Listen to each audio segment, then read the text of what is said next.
Hello बच्चों, आज हम करेंगे IME सेट केमिस्ट्री पेपर 2025। तो स्टार्ट करते हैं फटाफट। First question is number of coordinated water CuSO4.5H2O में। ठीक है, तो सबसे पहले देखते हैं बच्चों, जो CuSO4 है उसको हम ब्लू विट्रॉल बोलते हैं। CuSO4.5H2O, right. इसको हम ब्लू विट्रॉल बोलते हैं और इस क्योंकि इसका कलर ब्लूइश कलर होता है, डार्क ब्लू कलर का होता है। ठीक। अब ये पूछ रहा है कि कितने कोऑर्डिनेटेड वाटर है। कोऑर्डिनेटेड वाटर का मतलब जो कोऑर्डिनेट बॉन्ड बना रहे हैं किसके साथ, CuSO4 के साथ, राइट। तो अगर हम इसका स्ट्रक्चर ड्रॉ करें तो CuHOOH,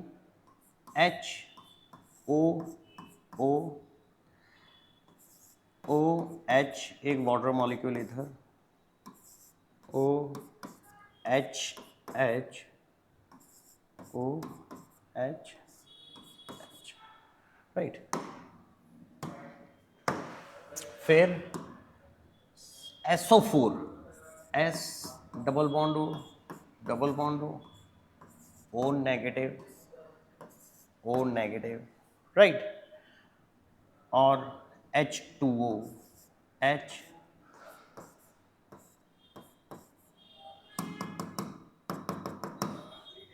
तो जो CuSO4.5H2O का स्ट्रक्चर होता है उसमें बच्चों जो कोऑर्डिनेटेड वाटर पूछा है, तो कोऑर्डिनेटेड वाटर का मतलब जो कोऑर्डिनेट बॉन्ड बना रहे हैं हमारे, ठीक है। तो एक, दो, तीन, चार वाटर मॉलिक्यूल्स इसके साथ कोऑर्डिनेट बॉन्ड बना रहे हैं, राइट। और एक वाटर मॉलिक्यूल्स हमारा किसके साथ बॉन्ड बना रहा है, सल्फेट मॉलिक्यूल्स के साथ, ठीक है। तो कोऑर्डिनेटेड जो कि हमारा कौन सा बॉन्ड बना रहा है, हाइड्रोजन बॉन्डिंग। तो इधर हमारी बन रही है H बॉन्डिंग, राइट। और इधर हमारा बन रहा है कोऑर्डिनेट बॉन्ड। तो इसने कोऑर्डिनेटेड वाटर मॉलिक्यूल पूछा है, तो कितने हमारे, 1 2 3 4, 4 मॉलिक्यूल्स। तो answer is 4। Correct option is D. Correct option is D, right. Next, IUPAC name of CONH35ClCl2, ठीक है। कोऑर्डिनेशन कंपाउंड का क्वेश्चन है। CONH35ClCl2, right. अब सबसे पहले बच्चों हम देखते हैं कि ये कॉम्प्लेक्स कैसा है हमारा। तो कोई भी कंपाउंड होता है उस कंपाउंड को सबसे पहले हम कैटायन लिखते हैं, उसके बाद एनायन। तो ये हमारा कैटायनिक कॉम्प्लेक्स है, कैटायनिक कॉम्प्लेक्स, राइट। और बाद में है इसका काउंटर आयन, काउंटर आयन जो कि है हमारा एनायन, राइट। तो अब इसका नाम लिखते हैं। सबसे पहले किसी भी कॉम्प्लेक्स को लिखते हैं तो लिगेंड लिखते हैं। अब इसके अंदर एक से ज्यादा लिगेंड है, अमाइन भी है और क्लोरीन भी है। तो हम प्रेफरेंस अल्फाबेटिकल ऑर्डर को देते हैं। तो अल्फाबेटिकल ऑर्डर में अमीन और इधर दूसरा है क्लोरीन। तो अमीन का ए जो कि पहले आता है अल्फाबेट में, तो उसको हम सबसे पहले लिखेंगे। तो नंबर ऑफ लिगेंड, कितने लिगेंड है हमारे पास, 5। तो पेंटामाइन, राइट। क्लोरीन, क्लोरीन हमारा नेगेटिव लिगेंड है, तो it's name and with O, तो क्लोराइडो। फिर उसके बाद सेंट्रल मेटल कोबाल्ट। अब हमें सेंट्रल मेटल की ऑक्सीडेशन स्टेट देखनी है, तो ऑक्सीडेशन स्टेट इसकी कैलकुलेट करते हैं। CONH3 5Cl और इधर Cl2। तो कोबाल्ट की हमें कैलकुलेट करनी है X। अमोनिया न्यूट्रल लिगेंड है, 0। क्लोरीन का इधर -1, इधर 2 क्लोरीन है, -2 इज इक्वल टू 0। तो x -3 is equal to 0, x is equal to +3। तो कोबाल्ट की हमारी ऑक्सीडेशन स्टेट आ गई +3। तो अब हम इसकी ऑक्सीडेशन स्टेट रोमन न्यूमरल्स में लिखेंगे +3, राइट। और एंडिंग में हम काउंटर आयन लिख देंगे जो कि है हमारा क्लोराइड, क्लोराइड। क्लियर बच्चों? चलो अब नेक्स्ट क्वेश्चन है O2-1, ठीक है। तो O2-1 का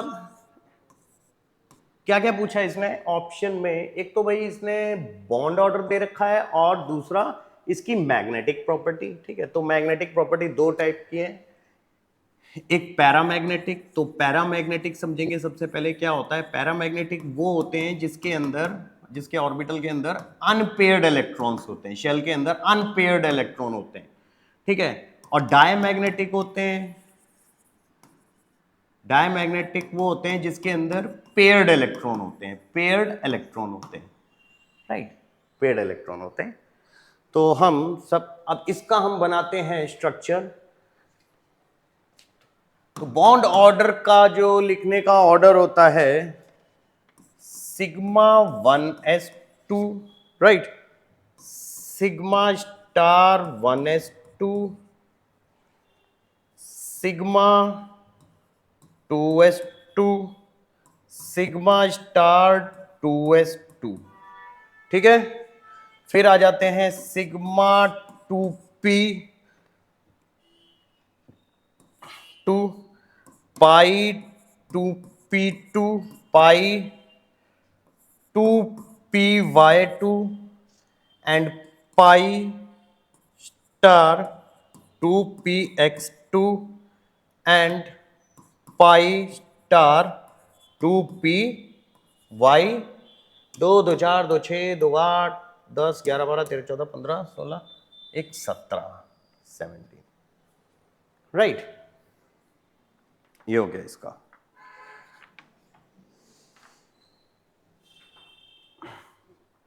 अब बच्चों जो स्टार वाले हैं वो तो हैं हमारे एंटी बॉन्डिंग, राइट, और जो विदाउट स्टार है वो है हमारे बॉन्डिंग।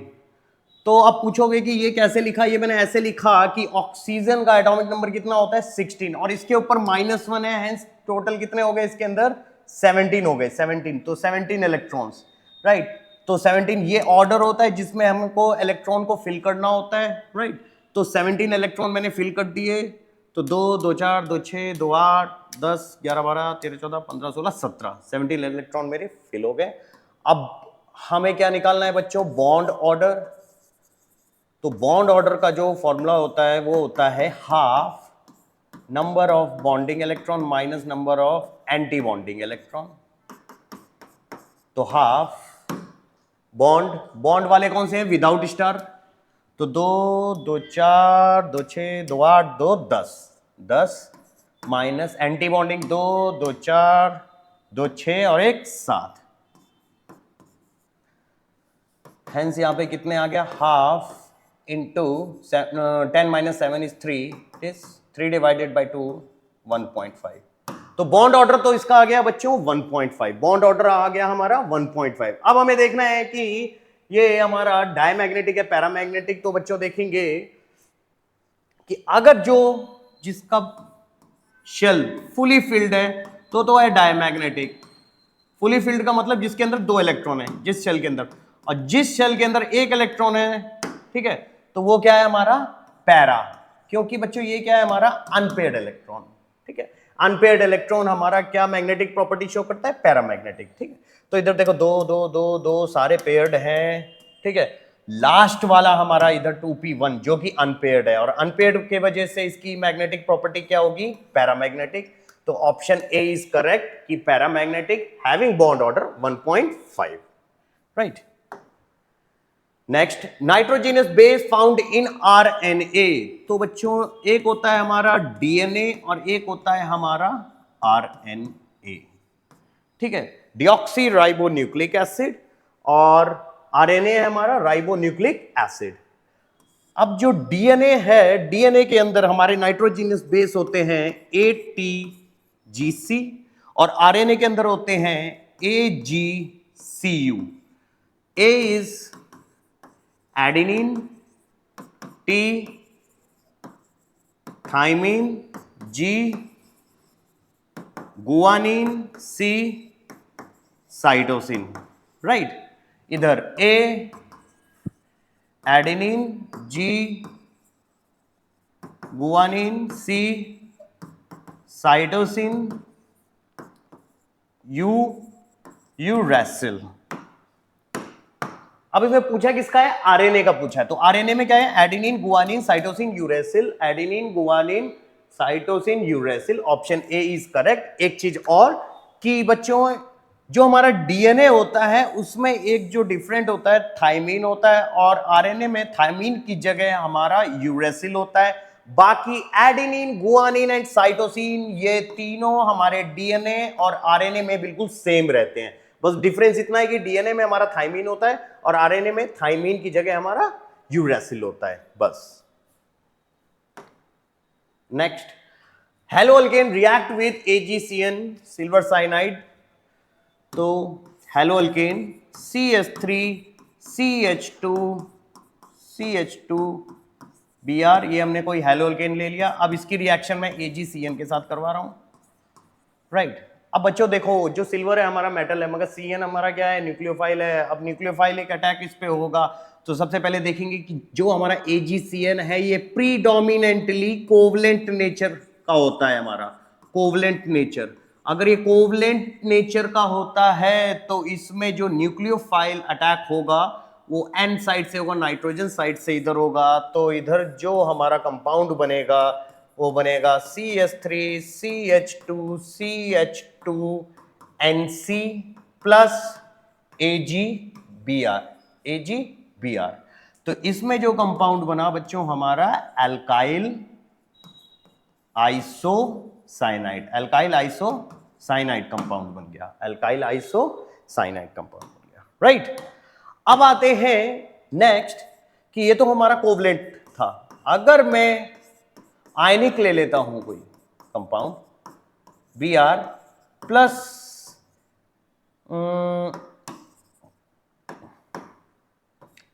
KCN पोटेशियम साइनाइड ले लेता हूं, तो ये आयनिक नेचर का होता है। तो इसमें जो हमारा अटैक होगा वो किस साइड से होगा, कार्बन साइड से होगा, और हमारा जो कंपाउंड बनेगा that is CH3 CH2CN plus KBr, right. तो ये हमारा इसमें जो कंपाउंड बना वो हमारा बना है एल्काइल साइनाइड, एल्काइल साइनाइड। अगर आयनिक कंपाउंड होगा तो बच्चों एल्काइल साइनाइड बनेगा, और AgCN का नेचर हमारा कोवलेंट नेचर होता है, तो इसमें N साइड से अटैक करेगा, तो हमारा इस केस में एल्काइल आइसोसाइनाइड कंपाउंड बनेगा, राइट। तो इसका correct option is 3, correct option is 3, right. Next, conjugate base of NH3, conjugate base of NH3 पूछ रहा है।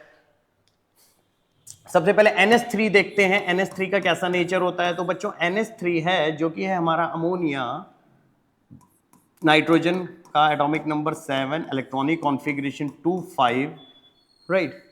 तो नाइट्रोजन, इसके वैलेंस इलेक्ट्रॉन कितने, 5, तो एक हाइड्रोजन के साथ बॉन्डिंग बनाए, एक इधर 3, तो इसने हाइड्रोजन के साथ बॉन्डिंग बना ली 3 इलेक्ट्रॉन ने।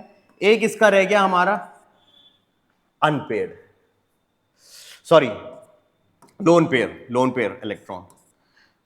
तो ये लोन पेयर डोनर होता है, इसलिए हम इसको लिविस बेस कहते हैं बच्चों, लिविस बेस, राइट। तो ये लोन पेयर डोनर है, तो ये कैसा बिहेव करता है बच्चों, लिविस बेस। तो NH3, अगर मैं इसमें H प्लस ऐड कर दूं, ठीक है, ये बेस है, ठीक है, तो ये लोन पेयर डोनर है, इसको डोनेट कर सकता है। तो H प्लस ऐड कर दूं तो इधर क्या बना, NH4 पॉजिटिव, इसका तो NH3 का बन गया हमारा कॉन्जुगेट एसिड, इधर कॉन्जुगेट एसिड।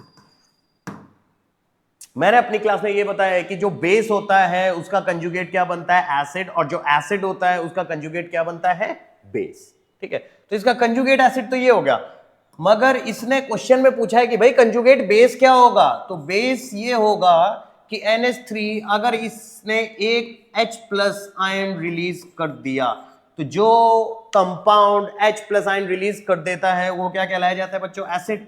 तो अगर इसने H प्लस रिलीज कर दिया, ठीक है, तो इस केस में ये हमारा एसिड कहलाया जाएगा, और ये इसका बनेगा कॉन्जुगेट बेस।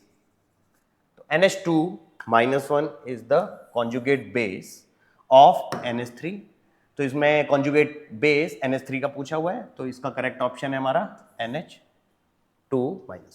अगर क्वेश्चन में कंजुगेट एसिड पूछता तो इसका ऑप्शन होता NH4 positive, right. Next, glucose is oxidised into gluconic acid by Tollens reagent. तो स्टार्ट करते हैं। ग्लूकोज होता है हमारा CHO, इधर CHOH 4 टाइम्स, इधर हो गया CH2OH। अब इसके अंदर अगर हम टोलेंट रिएजेंट डालें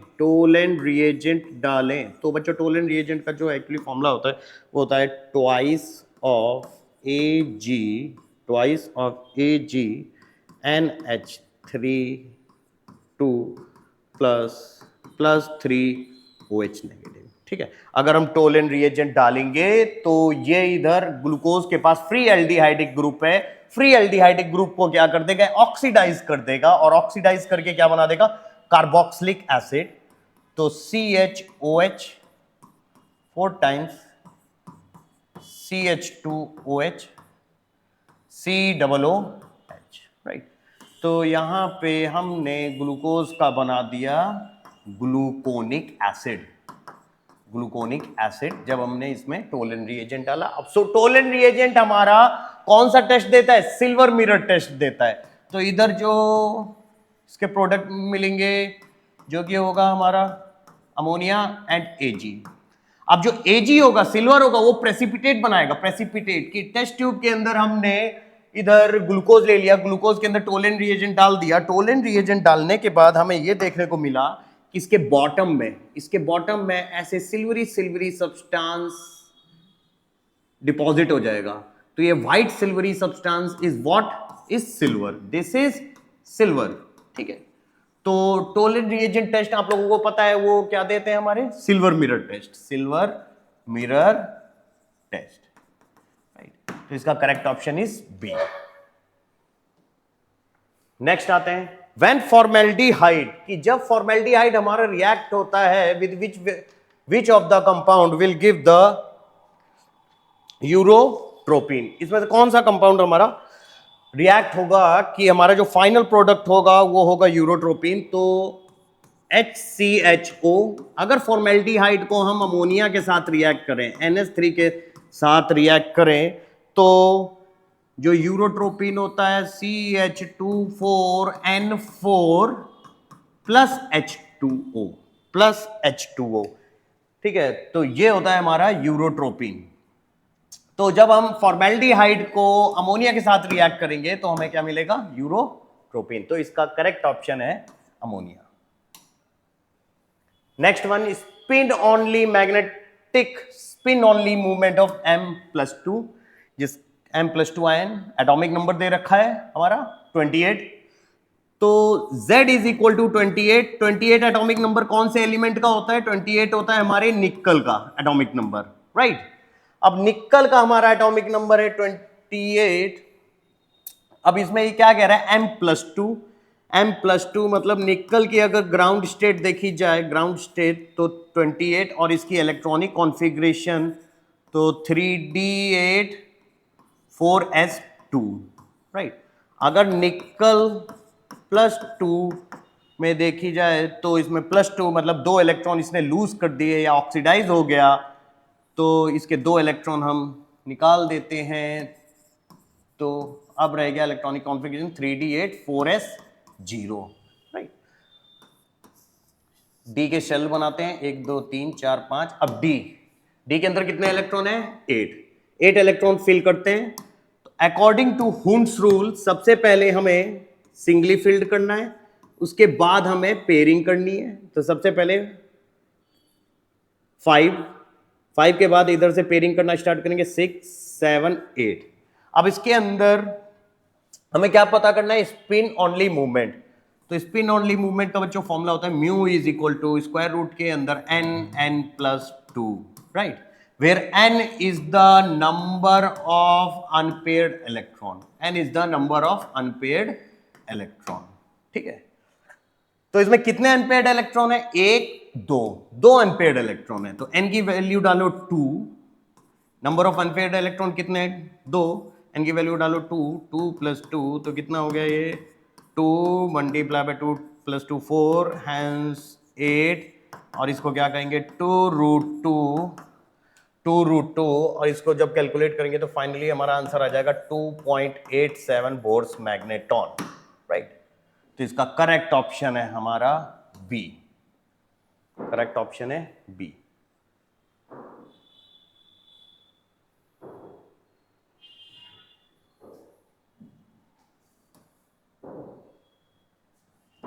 next question, in Apollo spacecraft the fuel cell used as a, तो अपोलो स्पेस क्राफ्ट में जो फ्यूल सेल होता है उसके अंदर हाइड्रोजन एंड ऑक्सीजन का यूज करा जाता है। तो हाइड्रोजन ऑक्सीजन फ्यूल सेल, अब इसके दो यूज होते हैं क्योंकि इसका जो फाइनल प्रोडक्ट मिलता है दैट इज वाटर, वाटर को हम ड्रिंकिंग पर्पस पे यूज करते हैं, और दूसरा ये इलेक्ट्रिसिटी जनरेट करता है, ठीक है। तो इसका करेक्ट ऑप्शन है हमारा first. Next, went of factor for AlCl3, went of factor for AlCl3, तो कोई भी कंपाउंड होता है उसका वेंट ऑफ फैक्टर कैसे कैलकुलेट करते हैं, तो वेंट ऑफ फैक्टर कैलकुलेट करने के लिए number of cation plus number of anion, number of cation plus number of anion. तो AlCl3 है, अगर हम इसको ब्रेक करें तो ये टूटेगा Al प्लस 3 और 3Cl माइनस, तो एक कैटायन और 3 एनायन, तो टोटल कितने हो गए नंबर ऑफ आयन 4, ठीक है, टोटल हो गए 4। तो इसका वेंट ऑफ फैक्टर क्या हो गया बच्चों 4, went of factor is 4, right. Next question है इंक्रीजिंग बॉइलिंग पॉइंट ऑर्डर, तो इंक्रीजिंग बॉइलिंग पॉइंट ऑर्डर में कंपाउंड क्या क्या है हमारे पास, मिथॉक्सीमीथेन है, प्रोपेनॉल है और प्रोपेनल है, ठीक है। तो सबसे पहले मिथॉक्सीमीथेन है ना, तो CH3OCH3 ये फॉर्मूला होगा। देन प्रोपेनल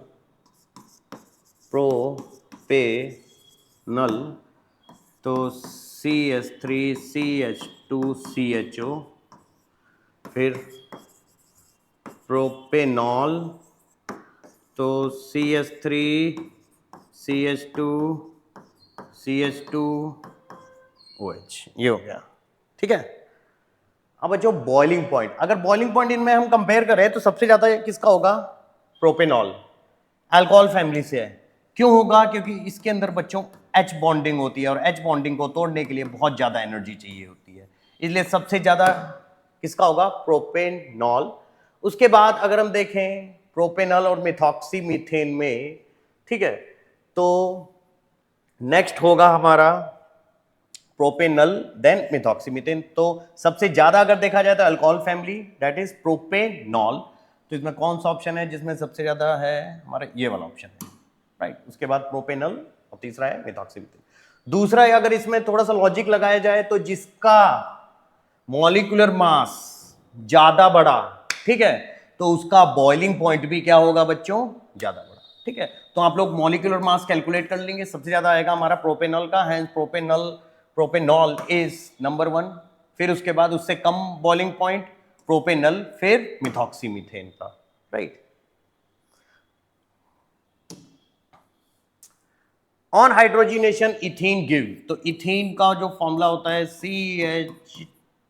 C2H4, ठीक है, ये इथीन हो गया। अब इथीन को हम हाइड्रोजिनेशन कर रहे हैं, हाइड्रोजिनेशन का मतलब हाइड्रोजन को ऐड कर रहे हैं, तो हाइड्रोजन को ऐसे डायरेक्ट ऐड तो करेंगे नहीं, इसको करेंगे कैटलिस्ट के प्रेजेंस में, इन प्रेजेंस ऑफ निकल, ठीक है, इन प्रेजेंस ऑफ निकल बिहेव लाइक अ कैटलिस्ट।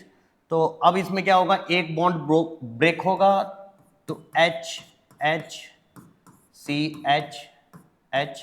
तो एक बॉन्ड ब्रेक हो गया, एक इधर आ गया, एक इधर आ गया। अब यहां पे क्या होगा, दो हाइड्रोजन है, एक हाइड्रोजन इधर लग जाएगा और एक हाइड्रोजन इसके दूसरे साइड लग जाएगा, ठीक है। तो यहां पे ये क्या बन गया, इथीन से इथेन बन गया, ठीक है। या फिर मैं ये कहूं एल्कीन से एल्केन बनाना है हमें, तो क्या करें, हम उसको हाइड्रोजन ऐड कर दें in the presence of nickel, right. तो इसका correct option is C, that is ethane. Next, chloroform on decomposition in the presence of air और light give HCl gas along with poisonous gas having formula.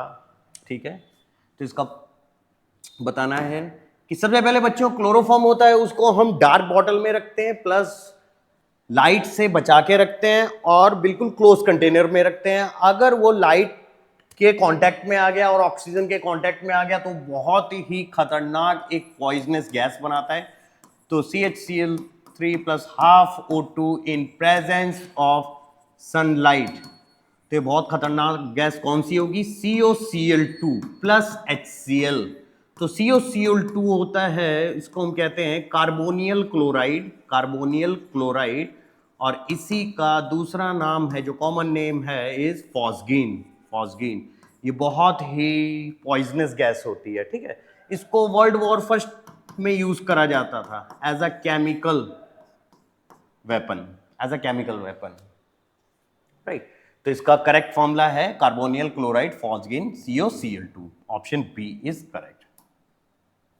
Next, 32 gram of methanol contain methyl molecule as contain in, ठीक है, तो 32 gram of methanol, 32 gram of methanol CH3OH, तो मैं given mass दे दिया है। अब क्यों ना मैं एक बार इसका नंबर ऑफ मोल्स देखूं, तो नंबर ऑफ मोल्स की 32 ग्राम, गिवन मास है 32 डिवाइडेड बाय मोलर मास, ठीक है, या मॉलिक्यूलर मास। तो मॉलिक्यूलर मास निकालते हैं, carbon 12, hydrogen 1, 1 multiply by 3 oxygen 16 plus hydrogen 1 15 32, total आ गया 32। ठीक है, तो नंबर ऑफ मोल्स अगर निकालेंगे तो given mass by molar mass या मॉलिक्यूलर मास, मॉलिक्यूलर मास हमने कैलकुलेट कर लिया 32, तो आंसर इज 1। तो नंबर ऑफ मोल्स कितना आ गया?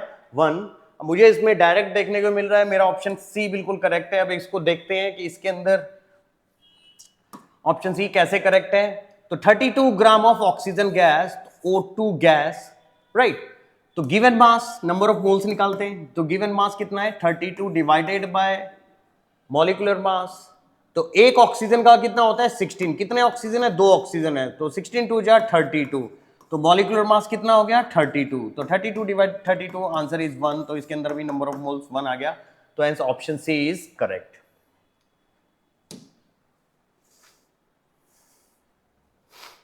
अब आता है कि the value of Kc, the value of Kc, equilibrium chapter से क्वेश्चन है, तो हमें Kc की वैल्यू निकालनी है बच्चों। ठीक है, तो इसका एक बहुत ही सिंपल सा फॉर्मूला होता है कि Kp is equal to Kc RT की पावर डेल्टा Ng। अब डेल्टा Ng क्या होता है? नंबर ऑफ गैस मॉलिक्यूल्स, जिसको कैसे निकालते हैं? Number of gas molecule in product minus number of gas molecule in reactant. तो प्रोडक्ट में कितने गैस मॉलिक्यूल हैं? इधर 2 plus 1 chlorine 3, minus reactant, reactant में कितने हमारे? 2, तो आंसर इज 1। तो number of gas molecule delta Ng की वैल्यू कितनी आ गई? 1। तो Kp is equal to Kc R की वैल्यू हम लेंगे 0.0831 इंटू टेम्परेचर 500, डेल्टा Ng की वैल्यू 1, राइट।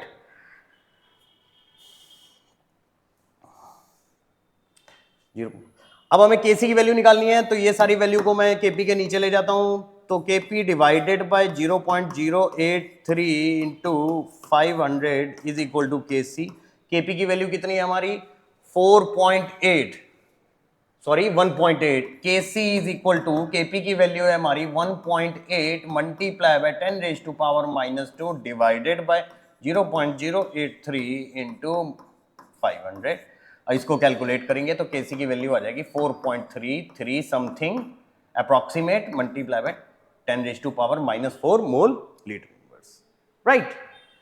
ये आ गया Kc का वैल्यू। नेक्स्ट आते हैं, नेक्स्ट पूछ रहा है कि among the following species which has the largest size, तो किसका सबसे बड़ा साइज होगा इन सारे मॉलिक्यूल्स में, राइट। तो इसमें कौन कौन से हैं हमारे? इसमें है एक तो calcium, potassium, calcium potassium chlorine sulphur, Ca+2 K+1, ठीक है। Chlorine -1 S-2, right. सबसे पहले मैं नंबर ऑफ प्रोटॉन्स देख लेता हूं कि भाई इसने इलेक्ट्रॉन तो लूज कर दिए, प्रोटॉन तो हमारे सेंटर में बैठे हुए हैं, तो नंबर ऑफ प्रोटॉन्स देखता हूं। तो इसके अंदर 20 प्रोटॉन है, पोटेशियम के अंदर हमारे 19, क्लोरीन के अंदर 17 एंड सल्फर के अंदर 16 हो गया, सल्फर के अंदर 16 हो गया, ठीक है ना। अब बच्चों देखो, इसने एक इलेक्ट्रॉन लूज करा, इसने 2 इलेक्ट्रॉन लूज करे, तो जब वो इलेक्ट्रॉन लूज करेगा एलिमेंट, तो क्या होगा, उसका इफेक्टिव न्यूक्लियर चार्ज बढ़ जाएगा। इफेक्टिव न्यूक्लियर चार्ज बढ़ जाएगा तो उसको जो सेंटर में न्यूक्लियस है, सेंटर देखो, सेंटर पे हमारा न्यूक्लियस है, इसके ऊपर पॉजिटिव चार्ज है, ठीक है। अब किसी भी कारण से हम उसका किसी भी तरीके से इलेक्ट्रॉन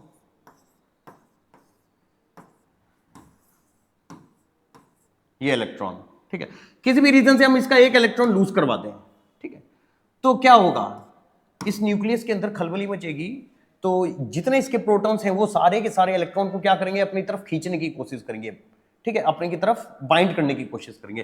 तो जब खींचेंगे तो हमारा शेल क्या होगा बच्चों, श्रिंक होगा, श्रिंक होगा तो इस केस में उसका साइज क्या होगा, छोटा। तो देखें कि हमारा जो कैल्शियम और पोटेशियम में है, इन दोनों में तो हमारा साइज क्या हो रहा है, छोटा, तो ये तो ऑप्शन होंगे नहीं। फिर आ जाते हैं क्लोरीन -1 एंड सल्फर -2, है ना। तो क्लोरीन -1, अब क्लोरीन का एटॉमिक नंबर कितना होता है, क्लोरीन का हमारा एटॉमिक नंबर होता है, ये तो मैंने नंबर ऑफ प्रोटॉन्स बताए थे बच्चों। अब क्लोरीन का प्रोटॉन कितने हैं हमारे पास, 17, ठीक है, और इलेक्ट्रॉन कितने हैं, वो भी हैं 17, मगर ये Cl- है तो इसके पास एक इलेक्ट्रॉन एक्स्ट्रा है, तो इसके पास एक इलेक्ट्रॉन एक्स्ट्रा है। अब सल्फर पे जाते हैं, सल्फर के पास इसका प्रोटॉन कितना है, 16, ठीक है, और अब इसका इलेक्ट्रॉन कितना है, 18, ठीक है। अब देखो बच्चों, इसके नंबर ऑफ प्रोटॉन जितने इलेक्ट्रॉन हैं, मतलब कि सल्फर के अंदर, जैसे मान लो सल्फर है, सल्फर के अंदर 16 प्रोटॉन है, तो बाहर से वो 16 इलेक्ट्रॉन को अपनी तरफ बाइंड कर सकते हैं, मगर 2 इलेक्ट्रॉन उसके एक्स्ट्रा रह गए बाहर, जिसको वो अंदर की तरफ नहीं बाइंड कर पाएंगे, ठीक है। तो जिसके वजह से क्या होगा, इसके अंदर शील्डिंग इफेक्ट क्रिएट होगा, शील्डिंग इफेक्ट की वजह से इसका साइज क्या होगा, बड़ा, ठीक है। तो सल्फर -2 का साइज होगा बच्चों बड़ा। Next, quantity of electricity needed, ठीक है, to reduce 1 mole of Cr2O7-2। तो रिड्यूस करना है ना, रिडक्शन का मतलब इसको इलेक्ट्रॉन खिलाने हैं हमें, Cr2O7-2, ठीक है। अब इसकी जो रिएक्शन होती है 4H पॉजिटिव, अगर इसको रिड्यूस करना है 6 electron is equal to 2 chromium +3 2 plus water 7 7 2 14, ठीक है, तो 7H2, ठीक है। अब ये क्या कह रहा है, ये कह रहा है quantity of electricity needed to reduce 1 mole. तो 1 मोल को रिड्यूस करने के लिए कितना इलेक्ट्रिसिटी चाहिए होगा, तो 1 मोल को रिड्यूस करने के लिए इसको 6 इलेक्ट्रॉन, ठीक है। तो हमारा जो Q का फॉर्मूला होता है = NF, तो N की वैल्यू क्या हो गई, 6, तो answer is 6F, option A is correct, ठीक है, option A is correct.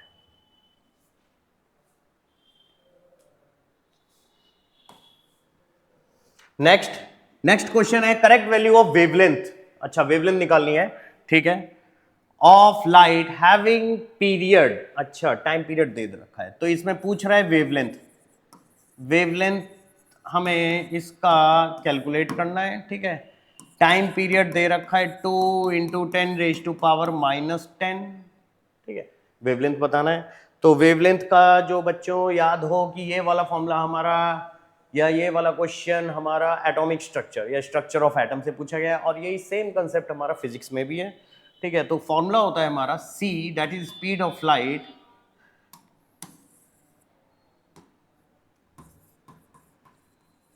Speed of light is equal to wavelength multiply by frequency. तो c is equal to wavelength is lambda multiply by frequency mu. ठीक है, तो हमें क्या calculate करना है बच्चों? वेवलेंथ। तो c is equal to lambda और इधर ले आएंगे हम म्यू, राइट। अब इसने इधर टाइम पीरियड दे रखा है, तो बच्चों टाइम पीरियड क्या होता है? 1 अपॉन फ्रीक्वेंसी, या हम ऐसे लिखें 1 अपॉन म्यू, 1 अपॉन म्यू। तो अब हम इसको ऐसे लिखे c multiply by 1 upon mu या 1 अपॉन फ्रीक्वेंसी। तो 1 अपॉन फ्रीक्वेंसी या 1 अपॉन म्यू क्या होता है? Time period. तो c multiply by time period. तो टाइम पीरियड इसने दिया हुआ है 2 इंटू 10⁻⁻10। तो c multiply by 2 into 10⁻⁻10। c speed of light in vacuum की वैल्यू क्या होती है? 3 मल्टीप्लाई बाय 10⁸ मीटर पर सेकेंड मल्टीप्लाई बाय 2 इंटू 10⁻⁻10। 3 2 जा 6 और 10 की पावर 8 और 10 की पावर -10, तो कितना आ गया ये बच्चों? 10 की पावर -2 मीटर, -2 मीटर इज लैम्डा, या फिर हम ये कहेंगे वेवलेंथ। तो correct option is D. Correct option is D, right. और यहीं पे आपका पेपर फिनिश होता है। ठीक है, पेपर बहुत आसान था, मॉडरेट लेवल था, सारा का सारा एनसीईआरटी बेस्ड था। ठीक है बच्चों।